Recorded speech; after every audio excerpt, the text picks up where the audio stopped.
পীর সাহেব আসলে পীর সাহেবের হাতে যদি তওবা করে নেয় মাফ হবে না? হবে না।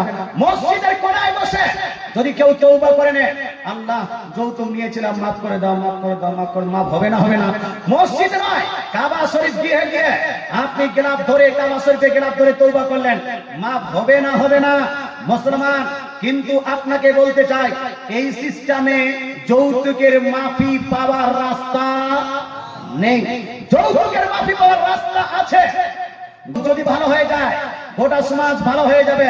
যুবক যদি ইসলামিক হয়ে যায় গোটা সমাজ ইসলামিক হয়ে যাবে। মুসলমান, আগে বলি, আল্লাহ তাআলা রাসূল সাল্লাল্লাহু তাআলা আলাইহি ওয়াসাল্লামের প্রতি নাযিলকৃত এই কোরআনের মধ্যে আল্লাহ তাআলা বলছেন, ইন্নাল ইনসানা লাফি খুসর, নিশ্চয়ই মানুষ আছে বড় বিপদে। বড় বিপদে মানে কি? বড় বিপদ, দুনিয়াতে যে সমস্ত বিপদ আপদ আসে এগুলো হলো ছোট ছোট বিপদ, আর মরার পরে জাহান্নামের যেটা বিপদ সেটা হলো সব থেকে বড় বিপদ, নাকি ভাই? জাহান্নামের রাস্তায় জাহান্নাম, এটা হলো সব থেকে বড় বিপদ। ইন্নাল ইনসানা লাফি খুসর, নিশ্চয়ই মানুষ আছে বড় বিপদে, মানে হলো এই মানুষ চলছে জাহান্নামের রাস্তায়। আল্লাহ জানেন মানুষ চলছে কোথায়? জাহান্নামের রাস্তায়।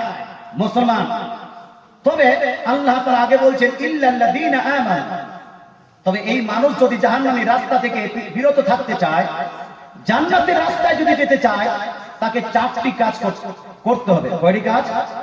চারটি কাজ করতে হবে। কি কি কাজ করতে হবে? ইল্লাল্লাযীনা আমানু, ওই মানুষকে ঈমান আনতে হবে, অর্থাৎ মুমিন হতে হবে, ঈমানদার হতে হবে। এটা হলো প্রথম কাজ। দুই, ওয়া আমিলুস সালিহাত, সেই ব্যক্তিকে নেক আমল করতে হবে। কি করতে হবে? নেক আমল, ভালো আমল করতে হবে। ঈমান আনতে হবে। আপনারা ঈমানদার হন কিনা ভাই? না বেঈমান? ঈমানদার না বেঈমান? ঈমানদার। আচ্ছা হুজুর, বুঝবই বা কি করে যে আমি ঈমানদার হই কিনা? কেউ প্রশ্ন করতে পারে যে হুজুর আমি বুঝবো কি করে যে আমি ঈমানদার হই কিনা?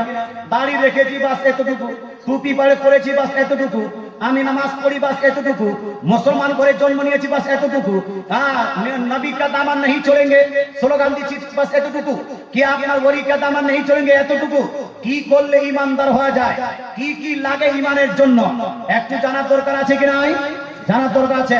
আসুন এটাকে আগে জানি।